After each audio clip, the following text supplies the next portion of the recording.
Video really quickly because I wasn't sure. My internet has been a little wonky lately, so I didn't feel like fighting with live stream and seeing if it's going in and out or whatnot. So here I am on video, but I wanted to just touch base with you. I hope you're having a beautiful day on this Venus day, this Friday. But I wanted to give you a quick message on following the signs that are being presented to you, the signs of the subtle, whatever that might be. This is a very pertinent time of energy right now. Everything is being ramped up. We're seeing a lot of things happening on our physical plane, and there's even more going on in the spiritual plane. Our spirit team are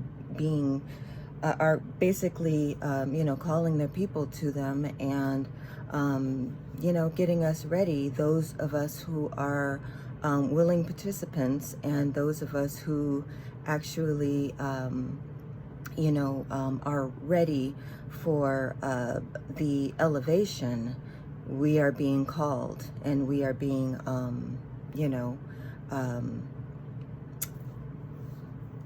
we have been gotten together. So, with that said, in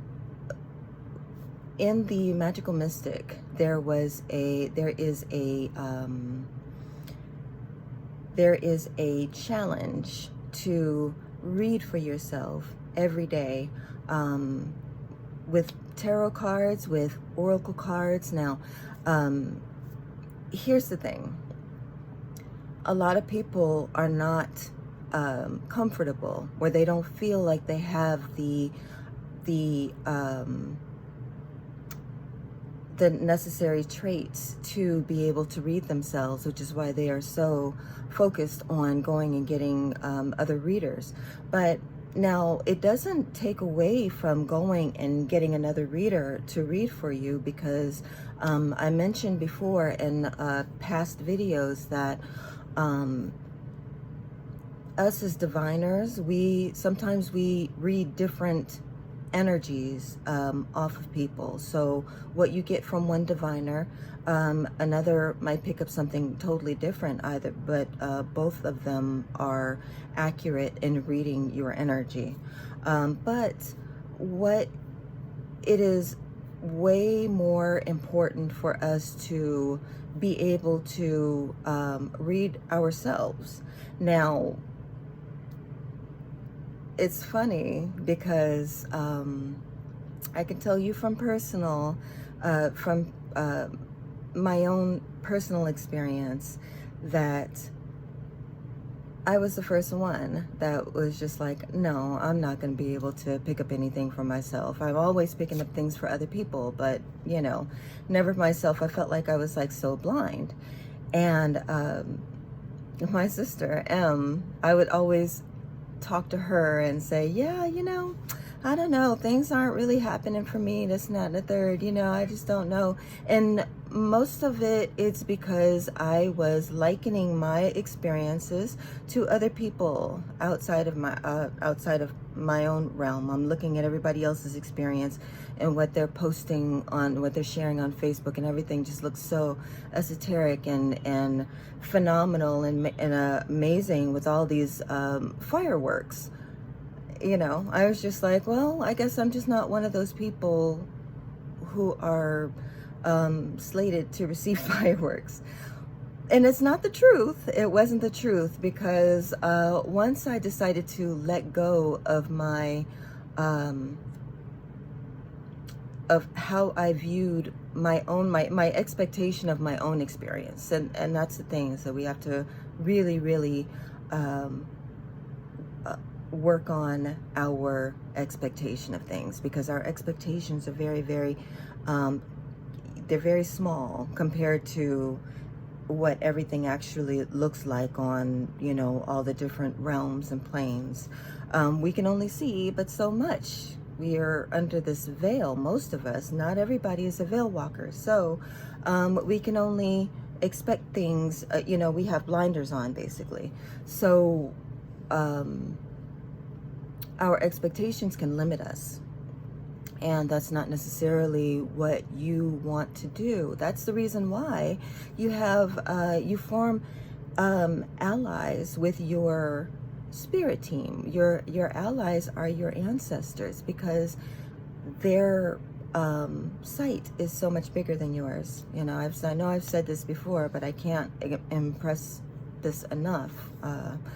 Because it's true, and it's so easy for us to limit ourselves and to think that this is all that there is, and it isn't. So anyway, once I let go of my own expectations of what my experience is supposed to look like, that's when all the experiences just started, raining down, and I am experiencing some really, really questionable things that the things that you can't necessarily talk aloud about, or people will be looking at you crazy and looking to commit you, kind of thing. But it is what it is. The experience is definitely the experience, and this teaches you two things. Number one, that it's not about what everybody else thinks or how everybody else interprets it. Your experience is your experience, and that should be good enough for you. As long as you're being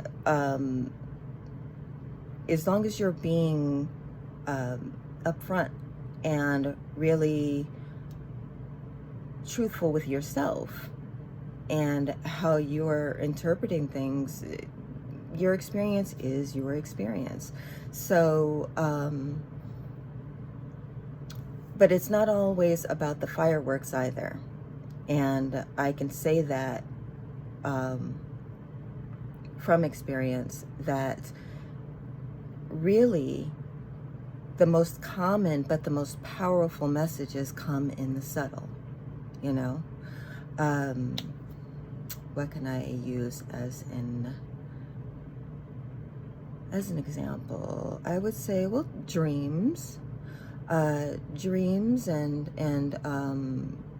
animal totems. If you are, let's say, well, actually, I am in New York City. I live right next to the Hudson River.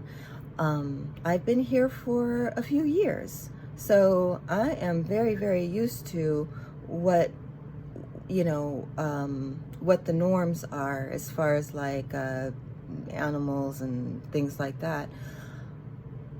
I started seeing 3 hawks circling around the Hudson River. 3 hawks. Now, you see that, that it's out of the ordinary. That's not something that you would ordinarily see over the Hudson River. And then you have to take note, not only is it a hawk, but it is the number 3. So you have to look those things up and see exactly what that is telling you and how it pertains to your life. Now, sometimes it doesn't even actually feel like it does pertain to your life.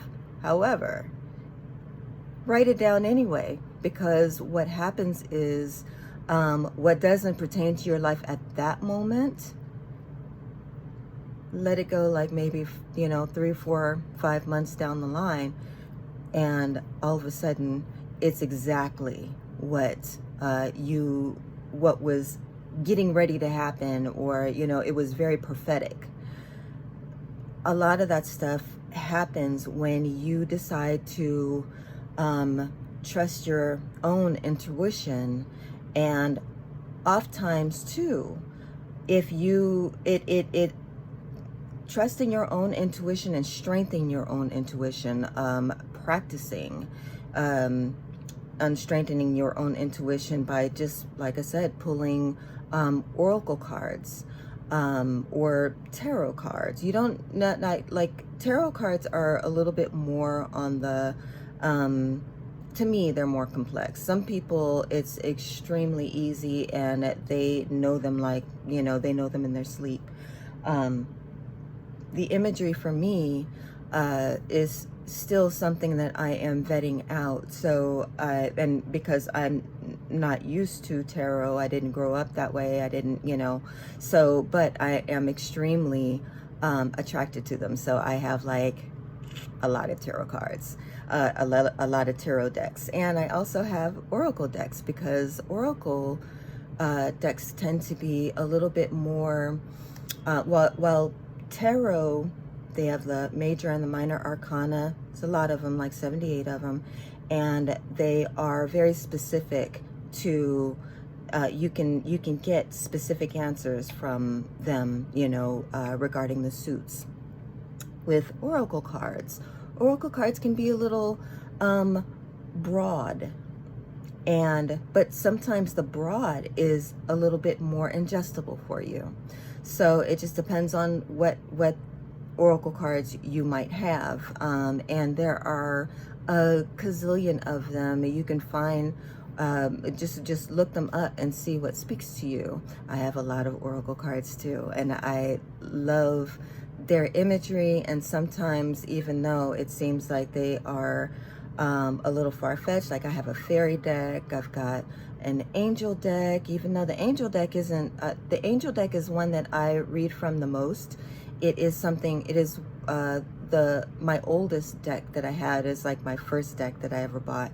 And when I tell you, that angel deck, it isn't, Jesus centric or, religious centric. It's actually, but it's so poignant. And I swear them cards never lie. They always tell the truth.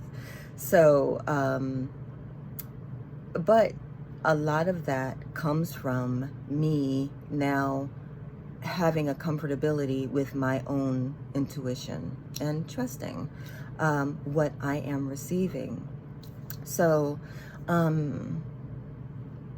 I would say, because I'm not going to make this too long, is to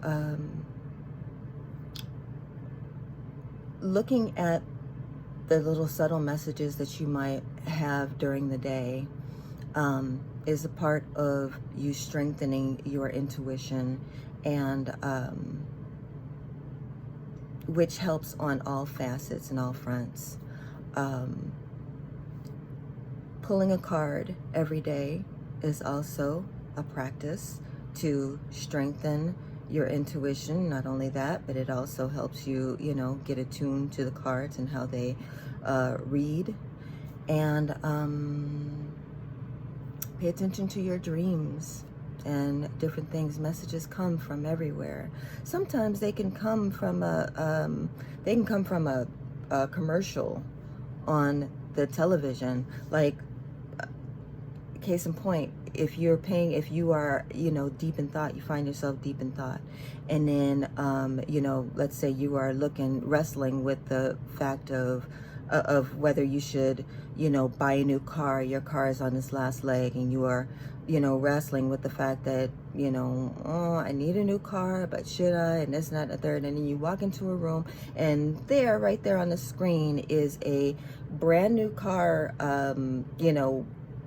commercial, and the timing of it should absolutely be paid attention to. Why? Because that's just the way that spirit works. So, I mean, listen, it sounds far-fetched, but it isn't. It's something that I, not only once I decided to just kind of dig in and be comfortable with it, it doesn't become so strange, then it becomes natural. Then you start to really, really understand how things work, and you can maneuver in those ways and use that energy to your favor. So, that's all for now. As you can see, this is Friday, so I was trying something new. My sister had on a little clip-on nose ring, and I was just like, you know what? I got one of those. Let's be twinsies today. So I am her twinsy today, and just trying it out. I've never actually worn it. I've actually had this for like 3 years. I bought it 3 years ago. didn't find it, then I did find it and found it, and I felt kind of like a dork, like putting on a fake nose ring for a bit, but I like it. It's cute. Yeah. So anyway, you guys have a great day, have a great weekend, and I hope this serves you very well. You have a great day. Take care.